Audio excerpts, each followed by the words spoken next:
Assalamu alaikum wa rahmatullahi wa barakatuh. Brothers are requested, inshallah, if all of you can stand up for a few seconds. So if there is any space, inshallah, we can fill it up. Jazakallah khair.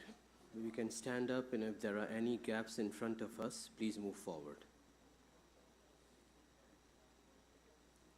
We make sure the lines are complete before we sit down, inshallah.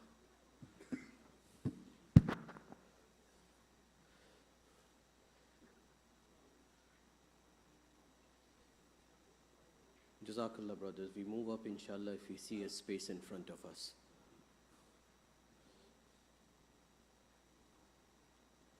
Alhamdulillahi Rabbil Alameen. Wassalatu wassalamu ala ashrafil anbiya'i wal mursaleen. Wa ala alihi wa ashabihi ajma'een. Amma ba'du fa'a'uzu billahi minash shaytanir rajeem. Bismillahir rahmanir rahim.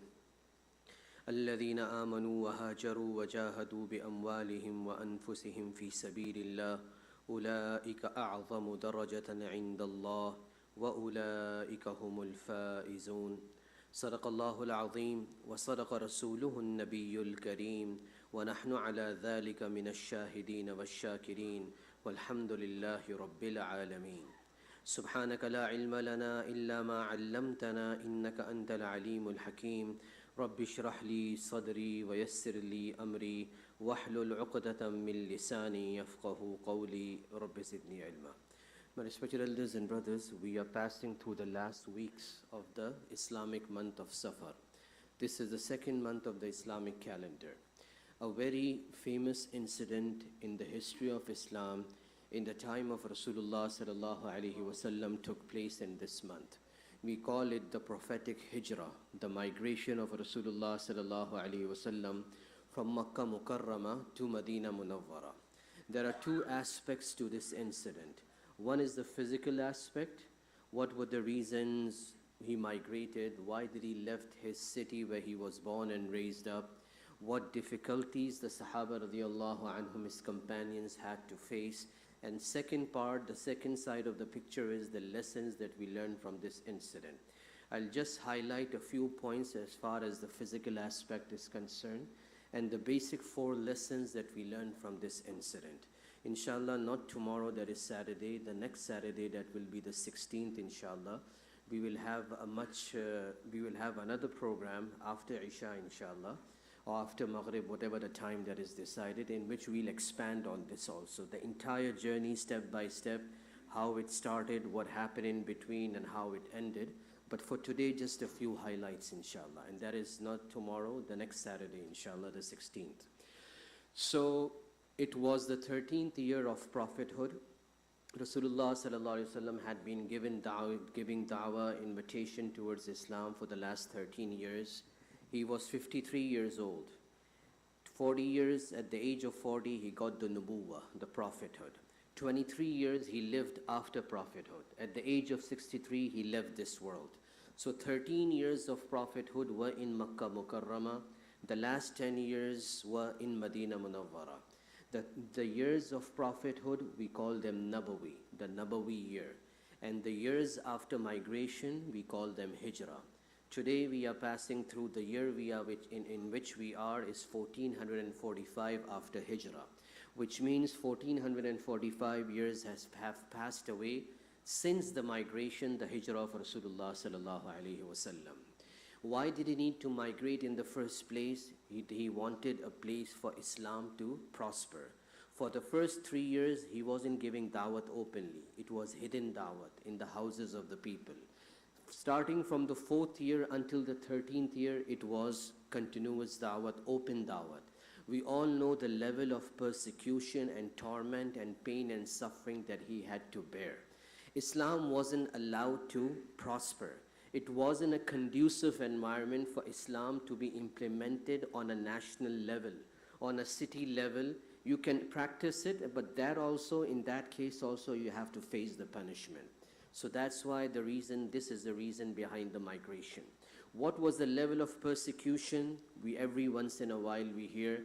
I'll just mention one hadith of Tirmidhi in which Rasulullah sallallahu alaihi wasallam said, لَقَدْ أُوذِيتُ فِي اللَّهِ وَمَا يُؤْذَى أَحَدٌ وَأُخِفْتُ فِي اللَّهِ وَمَا يُخَافُ أَحَدٌ.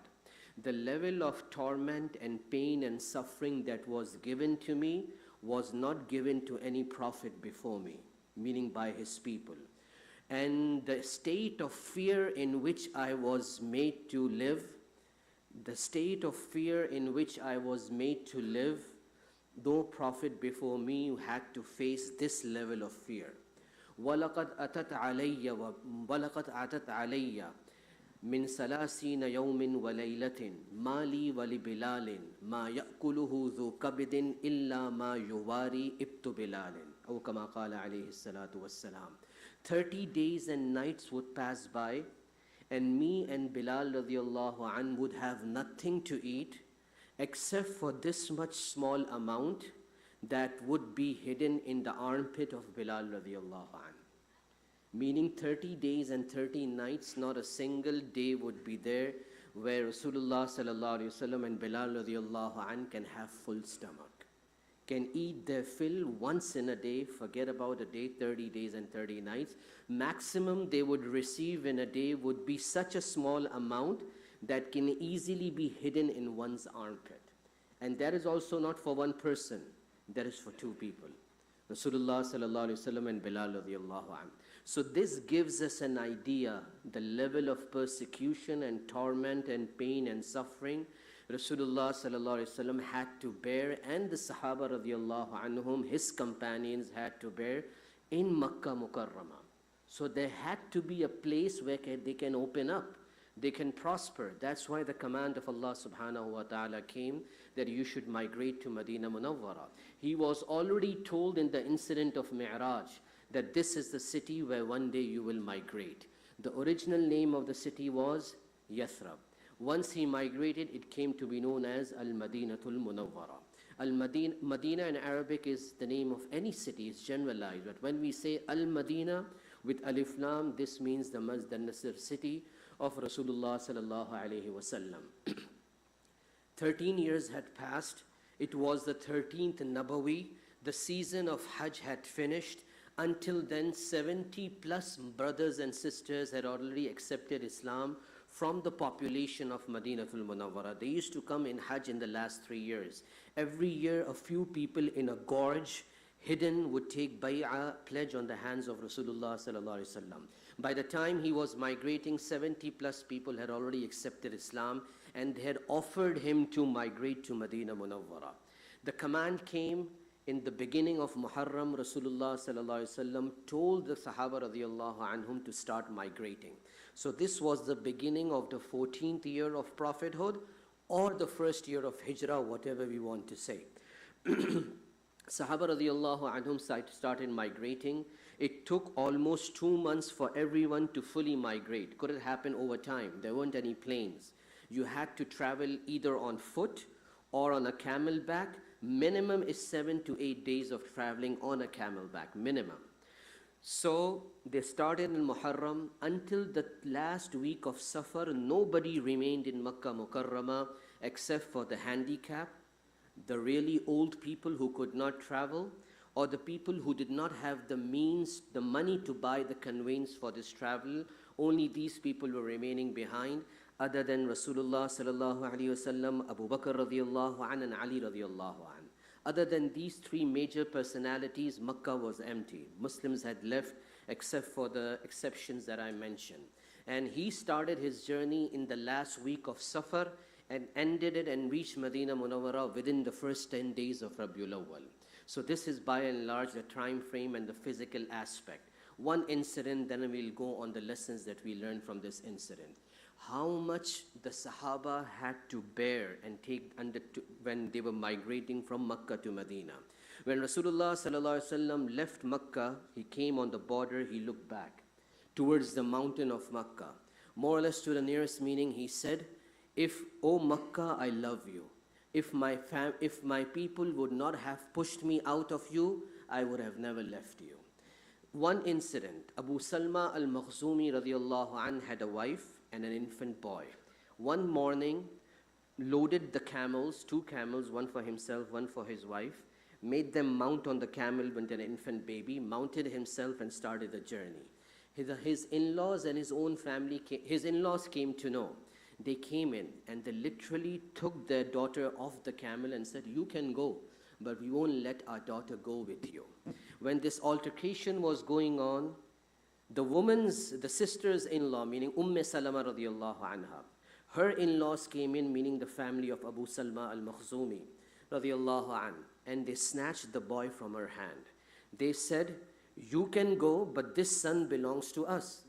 The name goes from the father. The bloodstream goes from the father. So this is our son. We would take this, we can't allow you to keep this son with you. So now what's the situation? On one side is Abu Salma, on one side is the mother, on the third side is the infant boy. The mother was taken by the family home, the infant boy was taken by the grandparents to their house. Abu Salma radiallahu an did not wait back, okay, let me settle the dispute in the next few days, then I would leave. No, it was a clear command, no matter what happens, you have to migrate from Makkah to Medina. He started his journey on the same day at the same time to Medina Munawwara. For the next 1 year, the wife is somewhere else, the infant boy is somewhere else. It comes in the books of hadith and history. Every day in the morning, Salama would leave her house, go in a local field and cry the whole day until the evening, and then she would return back. Today, when couples separate, we have custodial visits. Forget about custodial visits. She wasn't even allowed to take a single glance on her son. Imagine the pain she had to pass through. After 1 year, one of the relatives developed sympathy for them. He went to the parents of Salama and said, what zulm, what oppression is this? Allow her to go and live with her husband. They said, okay, she's allowed to go. Then he went to the mother and father, the parents of Abu Salma radiallahu anhu. He said, what zulm is this? What oppression is this? Allow your grandson to live with his mother. The grandson was allowed to go, the son was allowed to go to the mother. The mother didn't call or text or wrote a letter to the husband, come from Medina and pick me up. She got a camel herself, she mounted him herself on the camel with the infant baby, no one to lead her, with no extra diapers for the journey, no canned food for the infant, nothing. There weren't any hotels and motels or rest areas on the highway. It's a journey, it's a rule of the jungle, anybody can kill you. The strongest would survive, but she didn't hesitate for anything because this is a command of Allah subhanahu wa ta'ala. Usman bin Talha radiallahu anhu, who had not accepted Islam yet, he said, sister, lady, where are you going? By yourself in this situation. She had already started. She went 3 to 4 miles on the outskirts of Makkah, where Masjid Aisha stands today. When people have to do the second Umrah, they go to Tan'im or Masjid Aisha. So she went all the way until there by herself. Usman bin Talha said, oh lady, where are you going? I'm going to be united with my husband. Is there anyone with you? She didn't reply. Second time he asked, is there anyone with you? What was the reply? Something for me and you to focus upon. La wallahi illallah wa ibni haza. There is no one with me except Allah subhanahu wa ta'ala and this son of mine. Usman bin Talha said, I will accompany you until Medina Munawwara. Had not accepted Islam yet. She says he was such a noble and modest person. Whenever he wanted me to mount the camel, he would make the camel sit down, turn his face, go on the side. I would mount the camel, would come back, and the camel would rise and would take me. When he reached the outskirts of Quba, the city that comes before Medina Munawwara, and today it's part of Medina Munawwara, where Masjid Quba stands today, he said, oh lady, this is where your husband is, and I'm going to return from here right now. This is how she got united after 1 year of torment and pain for the baby also, and for the wife also, and for the husband also. So this is one of the hundreds of examples that how the level of persecution and sacrifice was. What lesson do we get from this? The lesson that we get from this is Sahaba had the value of deen in their hearts. If I miss, I'll talk about myself. If I miss one Jamaat today and the masjid is at a walking distance from my house, or I can easily drive towards the masjid, Jamaat is necessary, incumbent upon me, but I take it lightly, I miss one Jamaat, or I miss one time Salah, or if I break one Sunnah of Rasulullah sallallahu alaihi wasallam, I can act upon it, I know it, but still I trivialize it. What pain and suffering or remorse comes in my heart? It won't come because I did not pay any dollars to become a Muslim. It would not come in me because my blood wasn't sacrificed for the sake of deen. I had not seen my mother and father being hanged for the sake of Islam. Okay? If me and you would have paid anything for deen, today we got it in the lap of our mothers. That's why I don't care. So this tells us the value of deen would only come in our minds and heart and in our lives when we give sacrifice for deen. This is what is being said, that when you go out in the path of Allah subhanahu wa ta'ala, give some sacrifice, leave the environment where you are comfortably living in. Me and you don't understand. They say, where did this come from? Leave the houses to learn deen. Where did this come from? Go in the path of Allah subhanahu wa ta'ala. This is just one example. Why sacrifice is needed on all levels. Sacrifice of wealth, sacrifice of health, and sacrifice of time. Otherwise, we will never value the deen that Allah gave us, me and you, for free. Moving on, the 4 basic lessons that we learned from this incident. Time is up. I'll wrap up in 3-4 minutes. The basic lessons are, the first lesson is, what was the first thing Rasulullah sallallahu alaihi wasallam did in Medina Munawwara? He built a masjid. Laid the foundation for Masjid Quba and then laid the foundation for Masjid al-Nabawi sallallahu alaihi wasallam. Himself lifted the stones to put the foundation.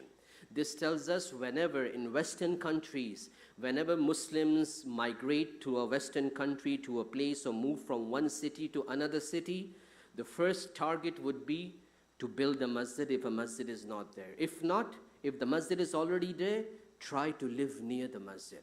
15 years ago, this trend was that people used to live in the suburbs or away from the masjid where the area is good.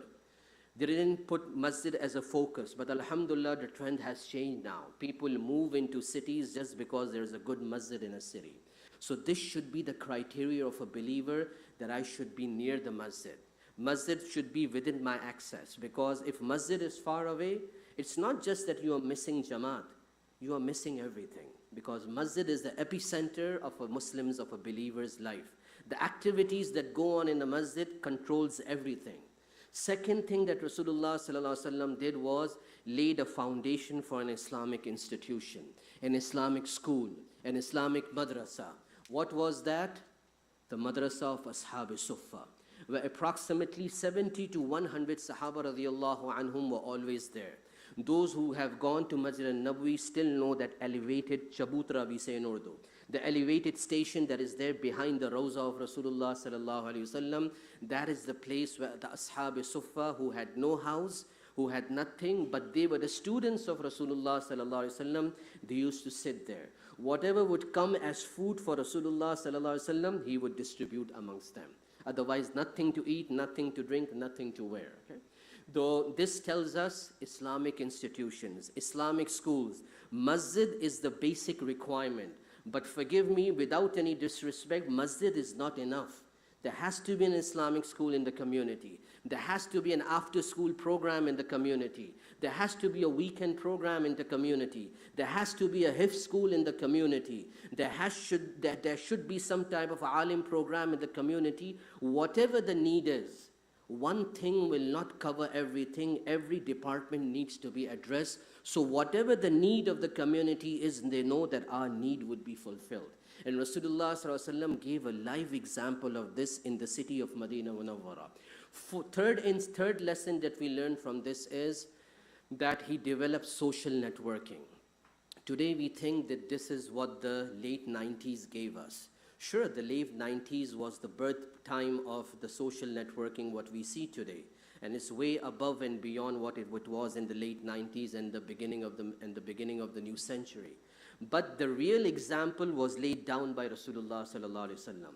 Social networking was, even today, is not on this level as it was in Medina Munawwara.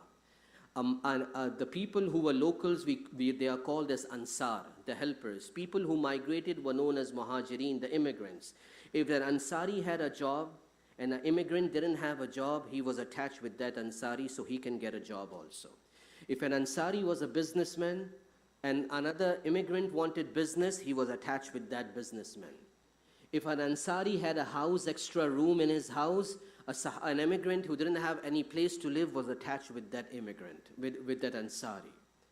So this was the level of sacrifice and this was the level of social networking that was done by Rasulullah sallallahu alaihi wasallam. The world cannot give another example until the Day of Judgment. Okay. The fourth, and these are the major, some other things are there. The fourth major lesson that we get from this is having good relationship with your neighbors. As soon as he moved in, he signed a pact with the 3 tribes, Jewish tribes that were living on the outskirts of Medina Munawwara. Just one clause I'm going to mention. If somebody attacks you, we the Muslims will protect you. If somebody attacks us, you the Jews will protect us. So it is very important to have a good relationship in the town. And this is not a birthplace. Sure, it's a birthplace of our children. But for us who migrated, this is not a birthplace. If we think that we can live by ourselves, forget about it. You have already started seeing what's happening in different parts of the country. And more than that, what's happening in England and what happened in South Africa and the different parts of the world. Unless you don't have a good relationship and make them understand what your deen is, a time will come that they will torture you and they will kick you out of this city, of this country. Because media doesn't show the exact picture to them. Media twists everything. Media will tell them that Islam is your enemy. Muslims are terrorists and fundamentalists. We have to tell them on a daily basis, the way we dress, the way we talk, the way we treat them, that this is Islam. So this is the fourth major lesson that we learn from the Hijra, the migration of Rasulullah sallallahu alaihi wasallam. Whatever was said and heard, may Allah subhanahu wa ta'ala give us the understanding of these things. Ameen. Achha, this is an announcement for the fund.